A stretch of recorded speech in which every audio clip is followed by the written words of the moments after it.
विकास और आप देख रहे हैं चौकस भारत। देखिए, जदयू द्वारा 1 सितंबर से 20 सितंबर तक भाजपा पोल खोल अभियान की शुरुआत करेगी। ये अभियान 20 दिन का है। 1 से 5 सितंबर तक हर जिला मुख्यालय पर और 7 से 12 प्रखंड मुख्यालय पर और 15 से 20 सितंबर तक घर पर ब्लैक झंडा पार्टी का कार्यकर्ता हो, चाहे पार्टी कार्यालय में हो, तमाम नेता हो, अपने ब्लैक झंडा लेकर घर पे भाजपा पोल खोल अभियान चलाएगी। और 1 से जो 12 तक है उसमें जिला स्तर पर हो चाहे प्रखंड स्तर पर हो, इसमें मशाल जुलूस और कैंडल मार्च निकाला जाएगा। वही उन्होंने कहा कि अगर लगातार जिस तरह से भाजपा सत्ता में रही तो मोदी नीति लागू हो जाएगा। जिस तरह से उन प्रधानमंत्री के सलाहकार विवेक ओबेरॉय ने कहते हैं कि संविधान दोबारा भी इस पर पुनर्विचार करके दूसरे तरह से लागू करना चाहिए। ये अति पिछड़ा विरोधी है। चलिए आपको सुनवाते हैं क्या कुछ बोल रहे हैं उमेश कुशवाहा। सामाजिक ताना बाना से कोई लेना देना नहीं, कोई मतलब नहीं, और न ही उसे जो हमारी गंगा, देश की गंगा जमुनी तहवीज है उससे उसको लेना देना है। अभी जो हाल में उसने जो केंद्र की सरकार, जो मौजूदा सरकार है, उनके जो प्रधानमंत्री के जो आर्थिक राजनीतिक सलाहकार चेयरमैन जो है विवेक ओबेरॉय, उनके द्वारा जो कहा गया कि नए संविधान की ज़रूरत है, इससे तो स्पष्ट होता है कि उनको जो है उनका जो एजेंडा है, जो चुनावी एजेंडा उनका समाजवादी और जो समानता, जो लोकतांत्रिक न्याय, ये सब पर सवाल उठाया जा सकता। सोचिए, इस तरह के जो है वो उनका जो है भारत आत्मनिर्भर बने वो कहते हैं, लेकिन जो सदियों से वंचित है उनको मुख्यधारा में विकास की मुख्यधारा में जोड़ने से उसको वंचित रख रहे हैं। ये तो आप देख रहे हैं कि बिहार को ही लीजिए, हमारे माननीय मुख्यमंत्री नीतीश कुमार जी ने जब वो आए सत्ता में तो उन्होंने अति पिछड़ाओं को आरक्षण के प्रावधान देकर मुख्यधारा से जोड़ने का उन्होंने काम किया, विकास की। तो कैसे वो भाजपा वाले लोग जो है अभी 2015 में ही लीजिए कि उनके जो आरएसएस के जो प्रमुख हैं मोहन भागवत, उन्होंने उस समय कहा कि अति पिछड़ा के आरक्षण को उस पर विचार करने की ज़रूरत है। तो सारी उनका तो मंशा साफ झलक जाती है कि वो क्या चाहते हैं, और उन्होंने उसी के कारण मामला जो है न्यायालय में गया, और न्यायालय से जब हमारी जीत हुई, जनता की जीत हुई, जो गरीबों की जीत हुई, उसके बाद इसी तरह देख लीजिए कि जातिगत आधारित गणना हमारी सरकार, हमारे नेता जब करा रहे थे, जब उन्होंने जनगणना कराने से इनकार कर गया, भारत सरकार की संवैधानिक से उनको कराने की ज़रूरत है, लेकिन वो जब कराने से इनकार करेगा तो जब पिछड़ा चाहे कोई भी समाज के जो वंचित है, जो उपेक्षित है, उनको मुख्यधारा में कैसे विकास की, उनके शैक्षणिक, उनकी आर्थिक स्थिति का कैसे पता चले, उस पर कैसे विकास के लिए हम लोग एजेंडा बनाएं। तो इसके लिए जब हमारी सरकार, हमारे नेता माननीय मुख्यमंत्री नीतीश कुमार जी जब कराने लगे तो न्यायालय में गए। उच्च न्यायालय में उन्होंने लगाया, याचिका दायर कर दिया। उच्च न्यायालय से जब वो हार गए तो सुप्रीम कोर्ट में उन्होंने याचिका दायर कर दी, और अंत में तो यहाँ तक कि उन्होंने कर दिया कि उनको जो क्या कहते हैं, ये जो सॉलिसिटर जो जनरल, हाँ सॉलिसिटर, तो उसने यहाँ तक उसके विरोध में खड़ा करवा दिया। तो आप देख लीजिए कि उनकी जो मंशा है साफ झलकती। इसीलिए हमारे पार्टी ने निर्णय लिया कि जो उनकी दोहरे चरित्र है उसको उजागर करना है, पोल खोलना है। इसलिए पार्टी 3 चरण में, फर्स्ट चरण जो है एक आज से इसकी शुरुआत की गई। आज से 5 तक के जो है सभी जिला मुख्यालय में, विभिन्न डेट में 5 तक के सभी मुख्यालय में जो है हम लोग उसके विरोध में जो है कैंडल मार्च या मशाल जुलूस करेंगे और उसकी नीति का विरोध करेंगे। और 7 से 12 जो है हमारी सभी बिहार के सभी प्रखंडों में इसका विरोध किया जाएगा मशाल जुलूस के द्वारा, कैंडल मार्च के द्वारा।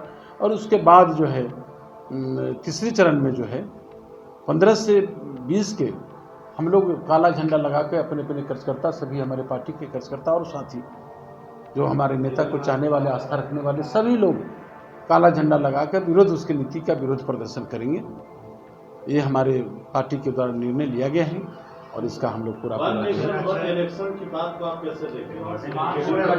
वन नेशन वन इलेक्शन को लेकर राष्ट्रपति के नेतृत्व में कमेटी बनाई गई।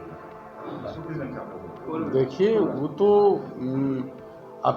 तो देख रहे हैं कि केंद्र की जो मौजूदा सरकार है उनको अभी पार्टी को सभी जो जितने भी नहीं पार्टी को, सभी पार्टी को यहाँ तो लोकतांत्रिक व्यवस्था होनी चाहिए कायम में, तो वहाँ सभी पार्टी के लोगों को उसके प्रतिनिधित्व के साथ उनको बैठक करना चाहिए, बैठक करके निर्णय लेना चाहिए।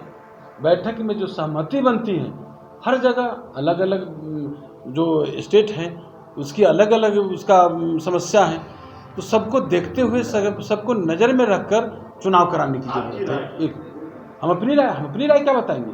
ये तो सभी सब हमारे नेता अब देख रहे हैं कि जो गठबंधन हमारी विपक्षी एकता है, तो नेशनल इशू, ये नेशनल मामला है, तो नेशनल मामला को वो लोग निश्चित रूप से उस पर निर्णय लेंगे और निर्णय लेंगे तो इसको हमारे नेता सार्वजनिक करेंगे, अपनी राय उस पर प्रकट करेंगे। मुख्यमंत्री नीतीश कुमार 2018 में इस चीज के लिए कि सभी लोगों से बात करके वन नेशन वन इलेक्शन कराया। हमारा भी वही राय है कि सबसे बात करके, सभी हमारी पार्टी का भी राय है, हमारे नेता उस पर बोलेंगे, अधिकृत हैं, लेकिन हमारा राय है कि सभी पार्टी जल्दबाजी करने की जरूरत नहीं थी। सबका राय, सभी पार्टी के, क्षेत्रीय पार्टी, नेशनल पार्टी, सबके राय पर ये करनी चाहिए, ये हमारी राय। संसद का विशेष सत्र बुलाया गया, एक दिन बाद कमेटी बनाई गई है, पार्टियों का सत्र। मैंने तो कहा ना कि ये तो क्षेत्रीय पार्टी और नेशनल पार्टी के राय से होनी चाहिए ना, पार्टी के नेता उस पर निर्णय लेंगे और निर्णय लेके सबकी सहमति से इसको होनी चाहिए। इस पर विशेष सत्र बुलाया गया है, इसके पीछे का क्या कारण रहा? विशेष अब वो तो उनकी सरकार, उनकी मानसा तो झलकती है ना, मानसा तो सब झलकती है। संविधान और गौरवशाली इतिहास को ही खत्म करना चाहते हैं, अभी बहुमत में हैं तो कुछ भी कर सकते हैं। लोगों को राय से, उनको राय जानने की क्या जरूरत? वो तो अपने हिटलरशाही, अपने नीति के हिसाब से काम लागू करते हैं, तो लागू करते हैं, लेकिन हम लोग का एक ही चीज़ है, सभी स्टेट का अलग अलग है समस्या सभी को। और देख लीजिए कितना अंतर है, यहाँ 24 में चुनाव होगा, लोकसभा चुनाव, 25 में विधानसभा चुनाव होगा, इसी तरह अलग अलग स्टेट का अलग अलग है, कब कहाँ चुनाव हो रहा है, तो सबकी सहमति से ये निर्णय होनी चाहिए। इंडिया की बैठक आज चल रही है, तमाम विपक्ष के लोग जो क्या लगता है कन्वीनर बनाने की बात चल रही है, ये तो वहाँ निर्णय होगी, जो भी निर्णय होगी, नहीं उस पर तो हमारे नेता जो है सबको एक करने में लगे। कन्वीनर कौन बनेंगे, प्रधानमंत्री के उम्मीदवार कौन होंगे, इसकी नहीं। आज जो संविधान खतरे में है, लोकतांत्रिक व्यवस्था जो समाप्त किया जा रहा है, जो हमारे लोकतंत्र लहूलुहान है, जो देश को, जो गौरवशाली इतिहास बदला जा रहा है, इसको बचाने के लिए हमारे नेता लगे हुए हैं और इसके लेकर हम लोग भाजपा हटाओ देश बचाओ इस नियम पर, इस पर हम काम कर रहे हैं। ये एजेंडा हमारा। सभी जगह अलग अलग है, वहाँ भी हमारे पार्टी, वहाँ भी हमारे कार्यकर्ता होंगे, तो अपनी भावना को जग जाहिर किए हैं, भावना को जगाए हैं, लेकिन हमारे नेता का स्पष्ट कहना है कि हम एजेंडा उनका एक ही है कि जो आज संविधान खतरे में है, लोकतंत्र के बचाने के लिए, देश को बचाने के लिए सबको एक करने का। विपक्षी दल भी जानते हैं कि देश के प्रधानमंत्री पीएम मोदी ही फिर बनेंगे, मगर दिखावा कर रहे हैं। नीतीश कुमार को लेकर क्या रहेंगे? वो आज क्या करेंगे? उनको वहाँ बोलेंगे तो फिर उनका जमीन बचेगा? विपक्षी हमारे जो हैं वो तो बोलेंगे ही ना, वो तो चमचागिरी करेंगे ही। उनकी जमीन क्या कहती है ये उनसे उपेंद्र कुशवाहा से पूछिए, उनकी जमीन क्या कहती है पूछिए। उपेंद्र कुशवाहा चमचागिरी करते हैं, बिल्कुल हद है। जो कल तक के हमारे नेता को नेता मानते थे, कल तक के जो है हमारी पार्टी को एक नंबर पर पहुंचा रहे थे, नहीं, और उनके बारे में बोलते थे धर्म मैंने, तो आप देख लीजिए ना, सांप्रदायिक ताकत के खिलाफ में बोलते थे, उस शक्तिया के बारे में बोलते थे, फिर क्या पक्ष ताकत के बारे में बोलते थे, आज उन्हीं के गुणगान गा रहे हैं। तो उनसे पूछिए। आपने सुना होगा कि जदयू के प्रदेश अध्यक्ष, इन्होंने कहा कि जिस तरह से मोदी सरकार ने हिटलर शाही, अति पिछड़ा विरोधी, गरीब विरोधी सरकार है, अगर ये लगातार सत्ता में रही तो आए दिन ये अपना संविधान लागू करेंगे। इन्होंने कहा कि मोदी सरकार 2 वादा करके आए थे, एक गरीबी हटाना और महंगाई हटाना और बेरोजगारी हटाना, लेकिन बेरोजगारी नहीं हटी और बढ़ गई। जिस तरह से आर्मी ख़त्म करके अग्निवीर कर दिए, वो युवा कहाँ जाएंगे, और महंगाई तो खैर आसमान छू रही है। जिस तरह से विशेष सत्र बुलाया गया है, इस पर हालांकि उतना कुछ नहीं बोले कि इस पर हमारे नेता बात करेंगे। और इन्होंने कहा कि आज इंडिया की सफल मीटिंग मुंबई में होगी, हमारे नेता को कुछ नहीं चाहिए, हमारे नेता ने छोटी छोटी पार्टी को एकजुट करने में लगी है। और 1 नेशन 1 इलेक्शन के बात करते हुए कहा कि ये एक पार्टी की नहीं है, नेशनल पार्टी हो या रूरल यानी कि क्षेत्रीय पार्टी हो, सब पार्टी के साथ बैठकर मीटिंग कर निर्णय लिया जाएगा। हमारे मुख्यमंत्री जी 18 में बोले थे कि ये बात अच्छी है, लेकिन एक पार्टी के कहने से नहीं होगा, इसमें तमाम जितनी भारत में पार्टियां हैं, सब पार्टियां को बैठकर मीटिंग करके इनको लिया जाएगा।